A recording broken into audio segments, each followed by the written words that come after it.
শেখ হাসিনার বিরুদ্ধে red alert জারি ইন্টারপোলের, তাকে ফেরত না দিলে তা হবে প্রত্যর্পণ চুক্তির লঙ্ঘন, জানালেন আইন উপদেষ্টা। অতি বিপ্লবী হয়ে সমাজে অস্থিরতা তৈরি ও হট্টগোল করা যাবে না বলেছেন মির্জা ফখরুল। সংস্কারের ব্যাপারে কারো সবক নেওয়া লাগবে না, মন্তব্য আমির খসরুর। বিগত নির্বাচনগুলোর শপথ ভেঙেছে ইসি, অপরাধের প্রমাণ পেলে বিচারের সুপারিশ করা হয়েছে, জানালেন ডক্টর বদিউল আলম মজুমদার। গোপালগঞ্জের রিসোর্টে অভিযান, সাবেক আইজিপি বেনজিরের কর ফাঁকি প্রমাণ পেল এনবিআর, সাবেক প্রতিমন্ত্রী জাকির ও চুমকির বিরুদ্ধে দুদকের মামলা। দেখছিলেন ক্রাউন সিমেন্ট সংবাদ শিরোনাম। আইন উপদেষ্টা ডক্টর আসিফ নজরুল জানিয়েছেন, শেখ হাসিনাকে দেশে ফিরিয়ে আনতে ইন্টারপোলের মাধ্যমে রেড নোটিশ জারি করা হয়েছে। ভারতকে দেওয়া চিঠির প্রেক্ষিতে শেখ হাসিনাকে বাংলাদেশে ফিরিয়ে না দিলে তা প্রত্যর্পণ চুক্তির লঙ্ঘন হবে বলেও মন্তব্য তার। আইন উপদেষ্টা বলেন, 25টি জেলায় 2500 গায়েবী মামলা চিহ্নিত করেছে সরকার। আগামী এক সপ্তাহের মধ্যে এসব মামলা প্রত্যাহার করা হবে। মহিমুল্লাহ মহিব জানাচ্ছেন বিস্তারিত। জুলাই আন্দোলনের মুখে গত 5 আগস্ট দেশ ছেড়ে পালিয়ে পার্শ্ববর্তী দেশ ভারতে আশ্রয় নেন স্বৈরশাসক শেখ হাসিনা। দেশের ছাত্র জনতার উপর নির্বিচার হত্যাযজ্ঞের দায়ে শতাধিক মামলা হয় শেখ হাসিনার বিরুদ্ধে। সচিবালয়ে সাংবাদিকদের ব্রিফকালে আইন উপদেষ্টা ডক্টর আসিফ নজরুল জানান, ভারতকে দেয়া চিঠির প্রেক্ষিতে শেখ হাসিনাকে বাংলাদেশে ফিরিয়ে না দিলে তা হবে প্রত্যর্পণ চুক্তির লঙ্ঘন। এটা আমরা প্রত্যর্পণের জন্য চিঠি লিখেছি। চিঠি লেখার পর ভারত যদি শেখ হাসিনাকে প্রত্যর্পণ না করে, তাহলে এটা বাংলাদেশের সাথে ভারতের যে প্রত্যর্পণ চুক্তি সেটা সুস্পষ্ট লঙ্ঘন হবে। সেটা আমরা সেই ব্যাপারে আমরা বিশ্ব সমাজে কি পদক্ষেপ নিব সেটা আমাদের পররাষ্ট্র মন্ত্রণালয়ের মাধ্যমে ঠিক করা হবে। আর হচ্ছে আমরা রেড অ্যালার্ট জারি করা হয়েছে ইন্টারপোলের মাধ্যমে। আমাদের যা যা করণীয় আছে আমরা করে যাচ্ছি, আরো কিছু করণীয় থাকলে ক্ষেত্র বিশেষে চিন্তা করে আমরা অবশ্যই করব। এই বিচার কাজের সাথে নির্বাচনের কোনো বিরোধ নাই, কোনো সম্পর্ক নাই। বিচারের গতিতে চলবে। বিচারের গতি নির্ধারণ করে হচ্ছে বিচারক ট্রায়াল, নির্বাচনের গতি নির্ধারণ করবে হচ্ছে রাজনৈতিক দলের ঐক্যমত্য। এটার সাথে কোনো বিরোধ নাই। আইন উপদেষ্টা জানান, 25টি জেলায় 2500 গায়েবী মামলা চিহ্নিত করেছে সরকার। এসব মামলা প্রত্যাহারে সরকারের উদ্যোগের কথাও জানান উপদেষ্টা। বলেন, ফেব্রুয়ারির মধ্যে দেশের সব গায়েবী মামলা চিহ্নিত করে তা প্রত্যাহার করা হবে। আমরা গায়েবী মামলাগুলা লিস্ট করার এবং তালিকাবদ্ধ করার, আইডেন্টিফাই করার প্রক্রিয়া শুরু করি। এই প্রক্রিয়ার মাধ্যমে আমরা ইতিমধ্যে 25টি জেলায় 2500-এর বেশি মামলাকে গায়েবী মামলা হিসেবে আইডেন্টিফাই করতে পেরেছি। 2500-এর বাইরেও আরো অনেক থাকতে পারে। আমরা ইতিমধ্যে 25টি মামলায় 2500-এরও বেশি মামলাকে রাজনৈতিক হয়রানিমূলক মামলা হিসাবে বা গায়েবী মামলা হিসাবে চিহ্নিত করতে পেরেছি। আগামী 7 দিনের মধ্যে মামলাগুলো প্রত্যাহার করার উদ্যোগ নেওয়া হবে। আপনাদেরকে এটুকু শুধু বলতে চাই যে এই 2500-এরও বেশি যে মামলা আছে, ওখানে লক্ষ লক্ষ আসামি আছে এবং এটা এক্সস্টিভ নাম্বার না। আরো অনেক জেলাতে আরো অনেক মামলা আছে এবং 25টি জেলাতেও আরো মামলার খোঁজ খবর নেওয়া হচ্ছে। তো আমরা আশা করছি আমরা ফেব্রুয়ারির মধ্যে গায়েবী মামলা প্রত্যাহারের কাজ সম্পন্ন করতে পারব। আওয়ামী দুঃশাসনের সময় সরকারের সমালোচনা করায় সাইবার সিকিউরিটি আইনে দায়ের করা সকল মামলা আগামী 2 সপ্তাহের মধ্যে প্রত্যাহার করার কথাও জানান আইন উপদেষ্টা। ফেব্রুয়ারি মাসের মধ্যে। মুহিবুল্লাহ মুহিব, বাংলা ভিশন, ঢাকা। বিএনপি মহাসচিব মির্জা ফখরুল ইসলাম আলমগীর বলেছেন, অতি বিপ্লবী চিন্তাভাবনা নিয়ে সমাজে অস্থিরতা নৈরাজ্য সৃষ্টি করা যাবে না, কোনো হঠকারিতা করাও ঠিক হবে না। তিনি অভিযোগ করেন, দেশকে একটি জঞ্জালে পরিণত করেছিল ফ্যাসিস্ট সরকার, আর এখন নানা দাবিতে বিশৃঙ্খলা সৃষ্টির পায়তারা চলছে। আরও জানাচ্ছেন সিকান্দার রহমান। শহীদ রাষ্ট্রপতি জিয়াউর রহমানের 89তম জন্মবার্ষিকী ও জিয়া স্মৃতি পাঠাগারের 12তম প্রতিষ্ঠা বার্ষিকী উপলক্ষে জাতীয় প্রেস ক্লাবে গ্রন্থ আড্ডার আয়োজন করা হয়। এতে বিএনপি মহাসচিব মির্জা ফখরুল ইসলাম আলমগীর বলেন, সমাজ যেভাবে চায় রাজনীতিবিদ সেভাবে তৈরি হয়। দীর্ঘদিন সংগ্রাম করে সফলতা অর্জনের পর যে অস্থিরতা চলছে তা থেকে বেরিয়ে আসতে হবে। হঠকারিতা করা যাবে না। অতি বিপ্লবী কোনো চিন্তা ভাবনা নিয়ে সমাজে আরো অস্থিরতা বা একটা চরম একটা পরিস্থিতি সৃষ্টি করাটা বোধহয় সঠিক হবে না। নৈরাজ্য সৃষ্টি করাটা বোধহয় ঠিক হবে না। এই কথাগুলো আমাদের মাথায় রাখতে হবে। ওই চে গুয়েভারার কথা উনি বললেন, অর্থাৎ এই মুহূর্তে আমি সব পাল্টে দেব, এই মুহূর্তে আমি দখল করব, এই মুহূর্তে আমি সব অন্যায় পড়ে দিয়ে দেবো, এটা হয় না। You have to go step by step, একটা প্রতি ধীরে ধীরে যেতে হয়, যেতে গেলে কিছুটা পারা যায়, তাও সব কিছু যে সুনিশ্চিত হবে তা নয়। বিএনপি মহাসচিব বলেন, সম্ভাবনা তৈরি হয়েছে, সংস্কার প্রস্তাব আসছে, সবাই মিলে ঐক্যমতের ভিত্তিতে সংস্কার হবে, ন্যূনতম সংস্কার করে একটি নির্বাচনের কথাও বলেন তিনি। তো একটা কথা আবার আমি বলি, আমাকে অনেকে ভুল বোঝে যে আপনি তো নির্বাচন করেন কেন। হ্যাঁ, আমাকে বিশেষ করে ছাত্ররা তো বলেই এখানে নির্বাচন বলার কারণটা হচ্ছে একটাই, হচ্ছে যে আমরা বিশ্বাস করি, আমি জানি না আমার এই বিশ্বাস ভুল কিনা, যে কোনো নির্বাচিত সরকার কিন্তু একটা অনির্বাচিত সরকারের চেয়ে ভালো। আমার এক্সেস থাকে, আমি যেতে পারি, কথা বলতে পারি, এমন আমার সেই জায়গাটা নেই। বিএনপি মহাসচিব আশা করেন, প্রধান উপদেষ্টা সবার সঙ্গে আলোচনা করে ইতিবাচক সিদ্ধান্ত নেবেন। ফ্যাসিবাদ মুক্ত রাষ্ট্র গড়তে সবাইকে ঐক্যবদ্ধ থাকার উপর জোর দেন তিনি। আরেকটা ক্ষেত্রে সিকান্দার রেমান, বাংলা ভিশন, ঢাকা। এদিকে বিএনপির স্থায়ী কমিটির সদস্য আমির খসরু মাহমুদ চৌধুরী বলেছেন, বিএনপি 200 সিট পেলেও এককভাবে ক্ষমতায় যাবে না, জাতীয় সরকার গঠন করা হবে, এরপর 31 দফা সংস্কার বাস্তবায়ন করা হবে। মঙ্গলবার দুপুরে যশোরে অর্থনীতি পুনরুদ্ধারে রাজনৈতিক অঙ্গীকার শীর্ষক মতবিনিময় সভায় তিনি এসব কথা বলেন। এ সময় আমির খসরু আরও বলেন, সংস্কার অনেকের জন্য নতুন হতে পারে, কিন্তু বিএনপির জন্য নয়। সংস্কারের ব্যাপারে কারো সবক নেওয়া লাগবে না বিএনপির। বাংলাদেশের 90% অগ্রগতি বিএনপি বাস্তবায়ন করেছে। খুনি হাসিনার আমলে ভ্যাট ও কর নিয়ে স্বৈরাচার সরকারের বাজেট বাতিলেরও দাবি জানান আমির খসরু মাহমুদ চৌধুরী। আপনাদের যেটা করা উচিত সেটা হচ্ছে স্বৈরাচার যে বাজেট দিয়ে গেছে সেই বাজেটটা বাদ দিয়ে অন্তর্বর্তীকালীন সরকারের জন্য একটা নতুন বাজেট করুন। শেখ হাসিনা পলায়ন করার পরে বাংলাদেশের মানুষের মনোজগতে যে পরিবর্তন হয়েছে, এটা যদি আমরা না বুঝি, আমরা ধারণ করতে না পারি, আমাদেরও কোনো ভবিষ্যৎ নাই, রাজনীতিবিদদেরও কোনো ভবিষ্যৎ নাই, কোনো রাজনীতি দলেরও কোনো ভবিষ্যৎ থাকবে না। মানুষের মনোজগতে যে পরিবর্তন হয়েছে সেটা ধারণ করতে হবে। গণতান্ত্রিক উত্তরণে বাংলাদেশকে সমর্থনের আশ্বাস দিয়েছেন জার্মান চ্যান্সেলর ওলাফ সলৎস। মঙ্গলবার সুইজারল্যান্ডের দাভোসে ওয়ার্ল্ড ইকোনমিক ফোরামের সম্মেলনের সাইড লাইনে প্রধান উপদেষ্টা ডক্টর মোহাম্মদ ইউনূসের সঙ্গে বৈঠকে তিনি আশ্বাস দেন। এ সময় জার্মান চ্যান্সেলরকে প্রধান উপদেষ্টা জানান, 6টি সংস্কার কমিশনের প্রতিবেদনের ভিত্তিতে রাজনৈতিক দলগুলো ঐকমত্যে তিনি নেতৃত্ব দিচ্ছেন। জুলাই আগস্টের গণ অভ্যুত্থানের গণতান্ত্রিক চেতনাকে সমুন্নত রাখতে জুলাই সনদে স্বাক্ষর করবে রাজনৈতিক দলগুলো। এছাড়াও দুদেশের স্বার্থ সংশ্লিষ্ট নানান ইস্যুতে আলোচনা করবেন তারা। এছাড়াও সাইডলাইনে পূর্ব তিমুরের প্রেসিডেন্ট জোসে রামোসের সঙ্গেও আলোচনা করেছেন ডক্টর মোহাম্মদ ইউনূস। এর আগে 4 দিনের সফরে বাংলাদেশ সময় মঙ্গলবার বিকেল 5:30টায় জুরিখ আন্তর্জাতিক বিমানবন্দরে পৌঁছান তিনি। বিমানবন্দরের প্রধান উপদেষ্টাকে স্বাগত জানান জেনেভায় বাংলাদেশের স্থায়ী প্রতিনিধি তারেক মোহাম্মদ আরিফুল ইসলাম। প্রথমবারের মতো ওয়ার্ল্ড ইকোনমিক ফোরামের আয়োজনে আলাদাভাবে বাংলাদেশ বিষয়ক ডায়ালগ হবে। সেখানে বিভিন্ন দেশের বিনিয়োগকারীদের বাংলাদেশে বিনিয়োগের আহ্বান জানাবেন প্রধান উপদেষ্টা।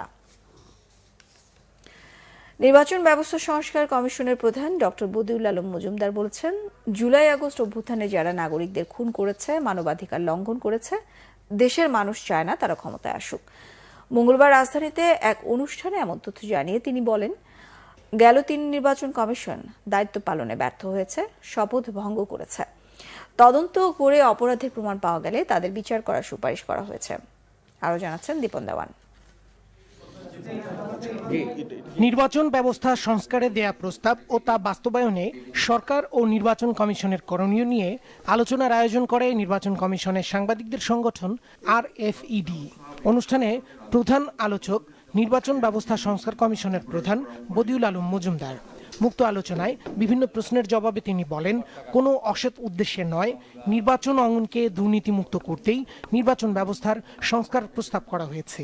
যে গত 3টা নির্বাচন কমিশন তাদের সাংবিধানিক দায়িত্ব পালনে তারা ব্যর্থ হয়েছে এবং একই সাথে তারা শপথ করেছে এবং শপথ ভঙ্গ করেছে। তো এই জন্য আমরা বলেছি একটা কমিশন গঠন করা। কমিশন গঠন করে কমিশন তারা তদন্ত করে বের করবে, তারা কোনো অপরাধ করে থাকলে তাদেরকে যারা বিচারের আওতায় আনা। তো আমরা কোনো সুস্পষ্ট অপরাধের কথা বলিনি, আমরা একটা কমিশন গঠন করে নিরপেক্ষ তদন্ত এবং নিরপেক্ষ তদন্তের কথা আমরা বলেছি। তিনি আরো বলেন, যারা অপরাধ করে শাস্তি পেয়েছে তাদের নির্বাচনী ব্যবস্থা থেকে দূরে রাখার সুপারিশ করা হয়েছে, সরকার সেটি গ্রহণ করবে বলে আশা তার। ফেরারি আসামি যারা আমাদের নির্বাচনী ব্যবস্থাকে ভেঙে ফেলার ব্যাপারে বড় ভয়াবহ ভূমিকা পালন করেছে, তারা যেন নির্বাচনী অঙ্গন থেকে বিতাড়িত হয়, এটা আমরা চেষ্টা করেছি। নির্বাচন ব্যবস্থাটা একটা শক্ত ভিত্তির উপর দাঁড়াবে এবং এর মাধ্যমে যদি আমরা তো আশা করি যে এর মাধ্যমে পুনরাবৃত্তি না হওয়ারই সম্ভাবনা। এক প্রশ্নের জবাবে বদিউল আলম মজুমদার জানান, কোনো রাজনৈতিক দল নির্বাচনে অংশ নেবে কিনা সেটি দেখার বিষয় নির্বাচন কমিশনের। প্রায় 2000 ব্যক্তি খুন হয়েছে এবং যারা গুম হয়েছে, যারা বিভিন্নভাবে গুরুতর মানবাধিকার লঙ্ঘন করেছে, আমরা কি চাই তারা আবার এসে আমাদের রাষ্ট্র পরিচালনা করুক? আমি তো মনে করি অধিকাংশ জনগণে চায় না। তো এখন আমরা প্রস্তাব করেছি, কারণ অধিকাংশ জনগণে চায় না। সিদ্ধান্ত কারা অংশগ্রহণ করবে, অংশগ্রহণ করতে পারবে, এটা চূড়ান্ত সিদ্ধান্ত নির্বাচন কমিশনের, আমাদের এখতিয়ারের বাইরে। ভবিষ্যতে তত্ত্বাবধায়ক সরকারের অধীনে 4 মাসের মধ্যে স্থানীয় ও সংসদ নির্বাচন আয়োজন করা সম্ভব বলেও আশাবাদ ব্যক্ত করেন বদিউল আলম মজুমদার। গণতান্ত্রিক ব্যবস্থাটাও কার্যকর করার পথ সুগম হবে। দীপন দেওয়ান, বাংলা ভিশন, ঢাকা। পুলিশের সাবেক আইজি বেনজির আহমেদের বিরুদ্ধে বিশাল অঙ্কের রাজস্ব ফাঁকের প্রমাণ পেয়েছে এনবিআরের গোয়েন্দা সংস্থা সেন্ট্রাল ইন্টেলিজেন্স সেল সিআইসি। তার সম্পত্তির সাথে তথ্য বিবরণীর কোনো মিল নেই বলে জানান সিআইসির উপপরিচালক শাহ মোহাম্মদ ফজলে ইলাহি। বলেন, যাচাই বাছাই শেষে আইনানুযায়ী বেনজিরের বিরুদ্ধে ব্যবস্থা নেওয়া হবে। গোপালগঞ্জ থেকে মোহাম্মদ রেজাউলের তোলা ছবিতে বিস্তারিত জানাচ্ছেন এসএম ফয়েজ। বাংলাদেশ পুলিশ প্রধানদের মধ্যে নানা কারণে বিশেষভাবে আলোচিত, সমালোচিত আর বিতর্কিত বেনজির আহমেদ পদে থাকাকালে ক্ষমতার বাইরে রাজনৈতিক দল আর নেতাদের তুচ্ছ তাচ্ছিল্য করা ছিল তার মজ্জাগত। অবসরের পর বের হয়ে আসে তার পর্বত সমান দুর্নীতির চিত্র। দুর্নীতির অভিযোগ ওঠার পর থেকে লাপাত্তা বেনজির। তবে দুদকের সন্ধানে বের হয়ে আসতে থাকে তার সম্পদের খোঁজ। এবার সাবেক দাপটে আইজিপি বেনজির আহমেদের সাভানা রিসোর্ট অ্যান্ড ন্যাচারাল পার্কে অভিযান চালিয়েছে এনবিআরের গোয়েন্দা শাখা সিআইসি।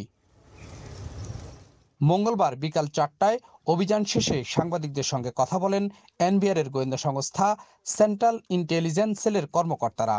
জানান, রাজস্ব ফাঁকির প্রমাণ পাওয়া গেছে, তদন্ত শেষে করা হবে মামলা। আমরা সুনির্দিষ্ট কিছু তথ্যের ভিত্তিতে, করফাকির তথ্যের ভিত্তিতে এখানে এসেছিলাম।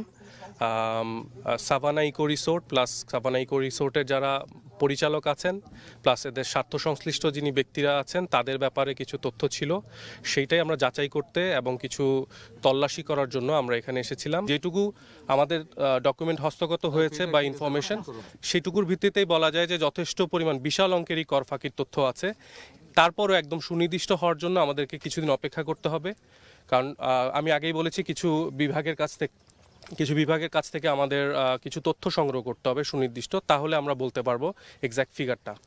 বেনজিরের আরো রিসোর্ট এবং বিভিন্ন সম্পত্তির খোঁজে সিআইসি অভিযান অব্যাহত থাকবে বলে জানান এই কর্মকর্তা।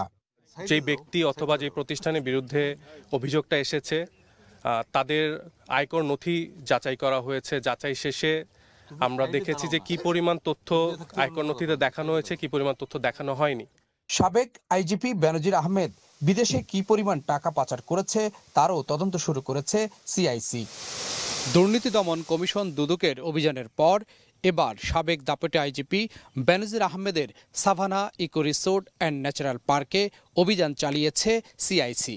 তারা বলছেন, নিয়ম নীতির তোয়াক্কা না করে অনিয়ম ও দুর্নীতির মাধ্যমে কামিয়েছেন কোটি কোটি টাকা, করেছেন সম্পদ, সেই সঙ্গে ফাঁকি দিয়েছেন বিপুল অঙ্কের রাজস্ব।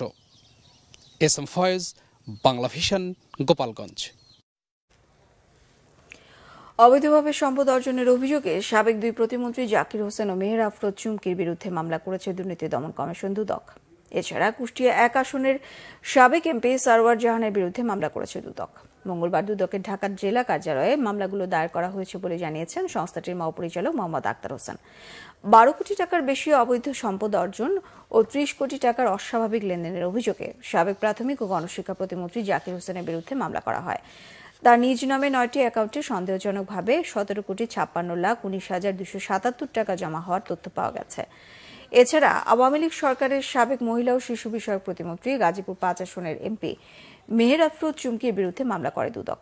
তার বিরুদ্ধে 5 কোটি টাকার অবৈধ সম্পদ অর্জনের অভিযোগ আনা হয়েছে। জনাব মেহের আফরোজ সরকারি কর্মচারী হিসেবে দায়িত্ব পালনকালে জ্ঞাত আয়ের উৎস বহির্ভূত 5,27,00,000 টাকারও বেশি সম্পদ অর্জন এবং নিজ নামে 9টি ব্যাংক হিসাবে 12,32,00,000 টাকা জমা এবং 9,99,00,000 টাকা উত্তোলন সহ অস্বাভাবিক লেনদেন করে প্রাপ্ত অর্থ সম্পত্তির অবৈধ উৎস গোপন আড়াল করার উদ্দেশ্যে হস্তান্তর, স্থানান্তর, রূপান্তর করার অপরাধে তার বিরুদ্ধে দুর্নীতি দমন কমিশন সংশ্লিষ্ট ধারায় আরও একটি মামলা রুজু করা হয়েছে। জনাব মোহাম্মদ জাকির হোসেন সরকারের দায়িত্বশীল পদে থেকে অবৈধ উপায়ে জ্ঞাত আয়ের উৎসের সহিত অসঙ্গতিপূর্ণ 12,81,00,000 টাকারও বেশি সম্পদ অর্জন সংশ্লিষ্ট ধারায় আরও একটি মামলা রুজু করা হয়েছে।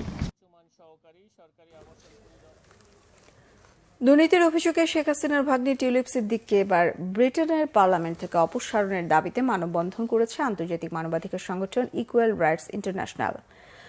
রূপপুর পারমাণবিক বিদ্যুৎ কেন্দ্র নির্মাণের প্রকল্প থেকে 4 বিলিয়ন পাউন্ড আত্মসাতের অভিযোগ সহ লন্ডনের ফ্ল্যাট কেলেঙ্কারিতে জড়িত থাকার অভিযোগে দাবি করা হয়। মঙ্গলবার দুপুরে ওয়েস্টমিনিস্টার পার্লামেন্ট ভবনের বাইরে আয়োজিত মানববন্ধনে লন্ডনে বসবাসরত মানবাধিকার কর্মী সহ পেশাজীবীরা উপস্থিত ছিলেন। এ সময় তারা বলেন, দুর্নীতিগ্রস্ত কাউকে ব্রিটেনের পার্লামেন্টে তারা দেখতে চান না। আমরা চাই টিউলিপ সিদ্দিকীকে একজন পার্লামেন্ট মেম্বার থেকে বহিষ্কার করা হোক, কারণ এই ধরনের দুর্নীতিবাজদের মাদার অফ ডেমোক্রেসি এই ব্রিটেন, এখানকার পার্লামেন্টে জায়গা থাকার কোনো দরকার নেই। আমরা চাচ্ছি মন্ত্রিত্ব না, তাকে এমপি পদ থেকে দ্রুত অপসারণ করা হোক। যুক্তরাষ্ট্রের 47তম প্রেসিডেন্ট হিসেবে শপথ নিয়েই বাইডেন আমলের 78টি নির্বাহী আদেশ বাতিল করেছেন ডোনাল্ড ট্রাম্প।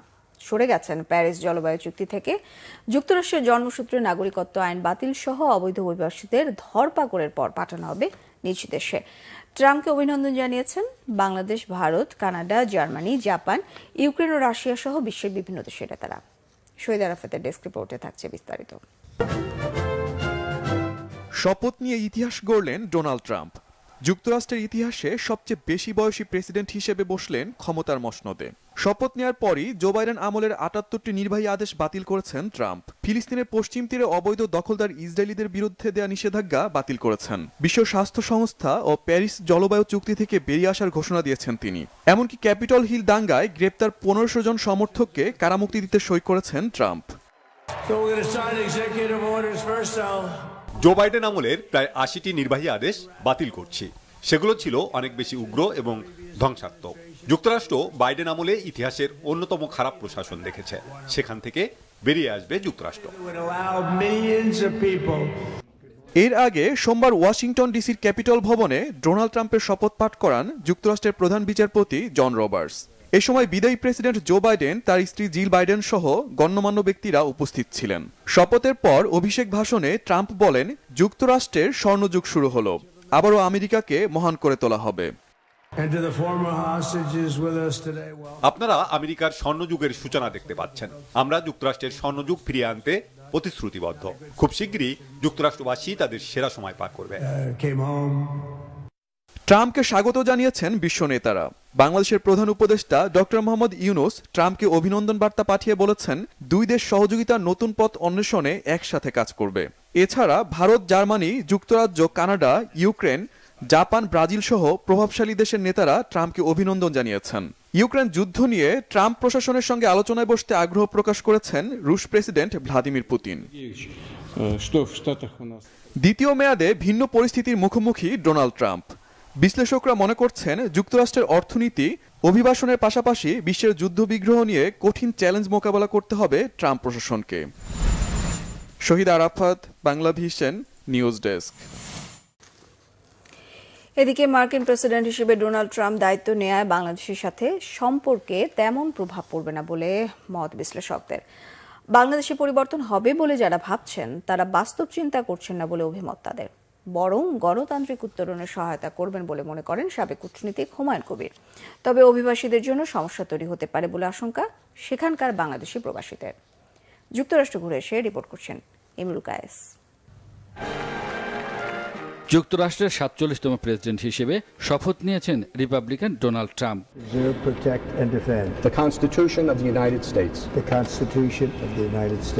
তিনি জয়ী হওয়ার পর থেকেই জল্পনা কল্পনা শুরু হয়েছে বাংলাদেশের সাথে সম্পর্কের ক্ষেত্রে কোনো পরিবর্তন আসবে কিনা তা নিয়ে।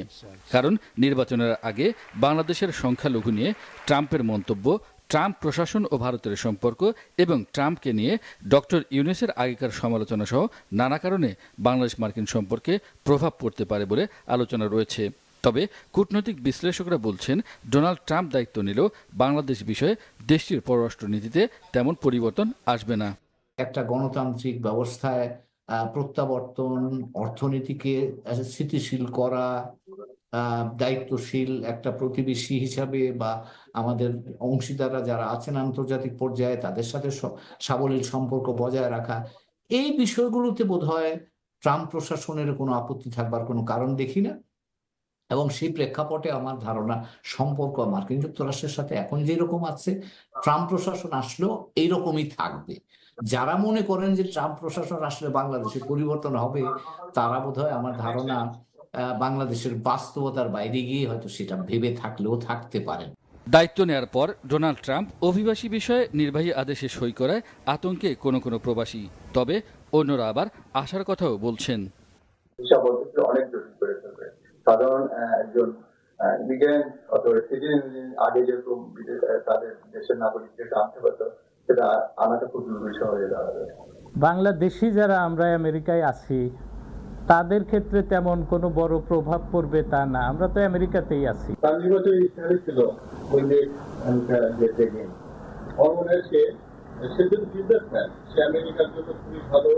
দুদেশের নতুন প্রশাসনের অধীনে বাংলাদেশ যুক্তরাষ্ট্র সম্পর্ক আরও শক্তিশালী হবে বলে প্রত্যাশা সবার। মার্কিন প্রেসিডেন্ট হিসেবে ডোনাল্ড ট্রাম্প জেতার পরই নানা ধরনের আলোচনা সমালোচনা শুরু হয়েছে। কি হবে প্রবাসীদের, বাংলাদেশি সহ যে সমস্ত প্রবাসীরা রয়েছেন তাদের ভাগ্য কোন দিকে যাচ্ছে, সেটা নিয়ে আসলে আলোচনা সমালোচনা। তবে বাংলাদেশি প্রবাসীরা মনে করছেন তেমন বড় ধরনের কোনো পরিবর্তন আসবে না। Imrul Kayes, Bangla Vision, New York, যুক্তরাষ্ট্র। জামায়াতে ইসলামের আমির ডাক্তার শফিকুর রহমান বলেছেন, আগামী নির্বাচনে অংশ নিতে হলে আগে গণহত্যার বিচারের সাজা ভোগ করতে হবে আওয়ামী লীগকে। বরিশালে জামায়াতের কর্মী সম্মেলনে এসব কথা বলেন তিনি। মঙ্গলবার বিকেলে কেন্দ্রীয় হেমায়েতুদ্দিন ঈদগাহ ময়দানে হয় এই সম্মেলন। বরিশালে 2 যুগেরও বেশি সময় পর প্রকাশ্যে সমাবেশ করল জামায়াতে ইসলামী। সম্মেলনে প্রধান অতিথির বক্তব্যে জামায়াতের আমির আওয়ামী লীগকে রাজনৈতিক দল নয়, গণহত্যাকারী সিন্ডিকেট হিসেবে আখ্যায়িত করেছেন। শেখ হাসিনা রাজনীতির কঠোর সমালোচনা করেন এ সময়।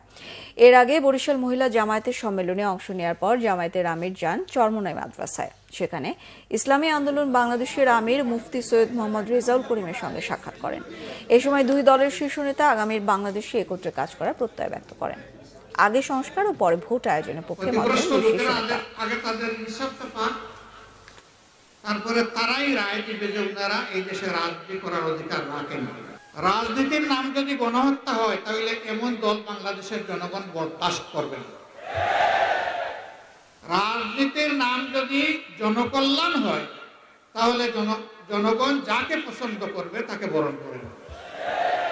আওয়ামী লীগ প্রমাণ করেছে তারা কোনো রাজনৈতিক দল নয়, বরঞ্চ গণহত্যাকারী একটা সিন্ডিকেট।